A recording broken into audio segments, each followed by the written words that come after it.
Hi guys, Susan here. Welcome back to my channel. I have an update on my perennial garden for you. Starting on this end with my hydrangea bushes. I did tie them back a bit so they're not so sloughing forward and unformed. I'm trying to mold them into a bush, and by doing tactical pruning. The blooms are just about done. They were magnificent just even yesterday, but they seem to have gone a little brown and their petals are falling off.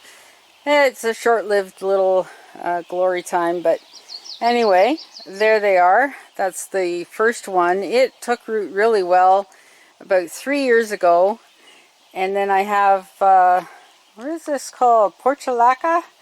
It's a little ground cover brush thing, and I've got little yellow flowers on it. I couldn't see them before I tied these back, but I've since done some weeding. I need some more doing, obviously.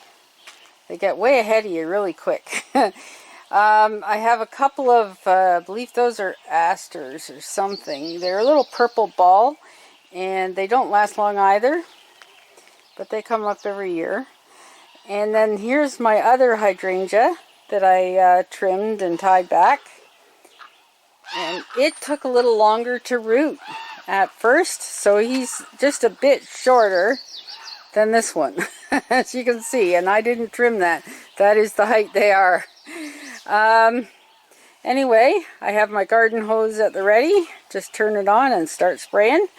My spade is always with me, and my watering can to reach things my hose can't. Okay, now onto my other perennial bed. I have Lily of the Valley that I bought off of Facebook Marketplace. Lily of the Valley for like $5 for 5 roots. So I've strung the Lily of the Valley across the back of the wall there.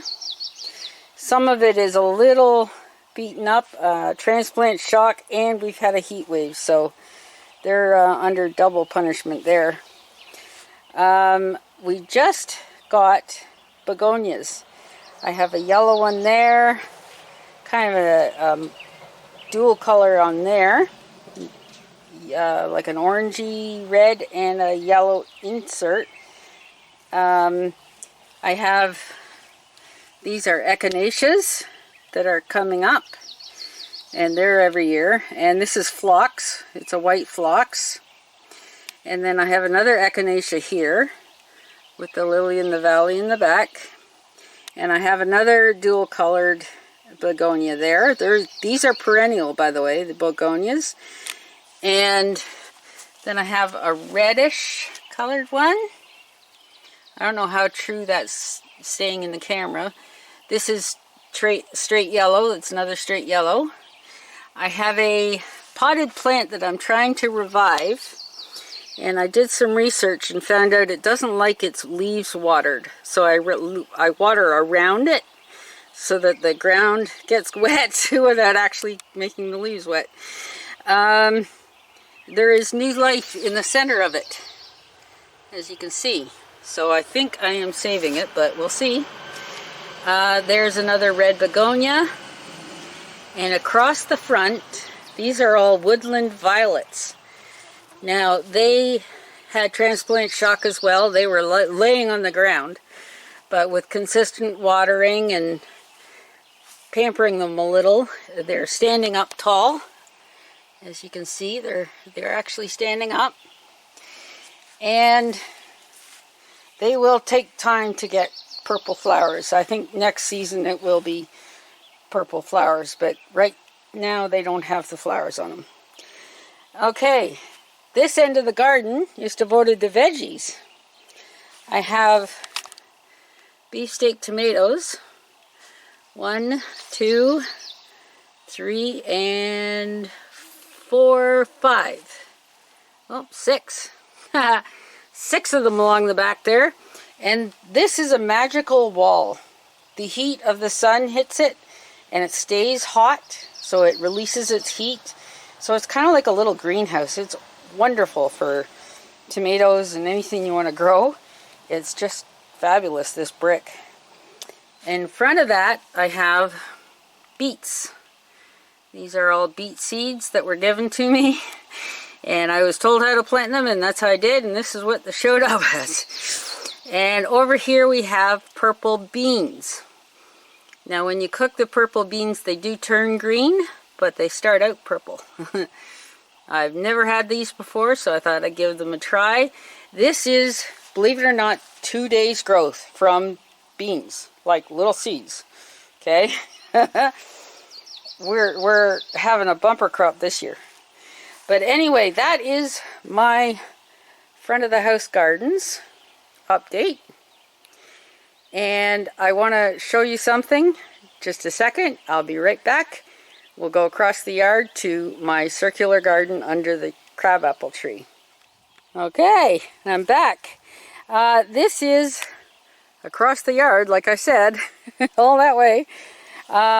This is a circular garden I started under this old crabapple tree. It's pretty big and gnarly, and I'm going to be cleaning up the trunk of it. It's a lot of little sucker roots, branches they're putting out, and it's going to grow more trunks like this. Well, we're going to peel that back because it looks disgusting. I need to trim it back to make it nice and clean again. And this circular garden started out just a circle, okay? I planted 2 little hostas in here, and they have since taken over and are ready to split. I'm going to split each one of these hostas into 2, and I'm going to enlarge this garden. I want to dig up all the way around here, down below, and make a larger garden. And what I'm going to do is I'm going to split these hostas each in 2, so there'll be 4 hostas, and I can spread that evenly over that space. And there are beautiful little flowers in here you can't even see right now because the hostas are crowding them out. So I'm going to give them some daylight again. I have forget-me-nots that were transplanted, which may or may not survive. But I am going to make a really wonderful garden by adding some plants, some flowers, to make more of an impressive statement. This, you see from the road, all you see is big pile of green leaves with some white borders.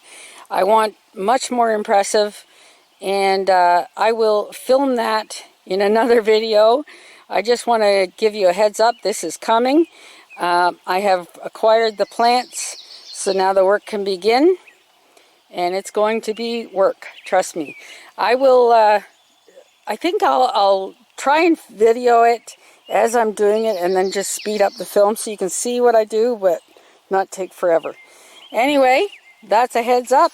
If you're not subscribed yet, please hit that subscribe button, and don't forget to ring the bell, because that way you'll be notified of every video I upload, and you won't miss this garden explosion. Anyway, thanks for watching, and we'll see you on the next one. Happy gardening!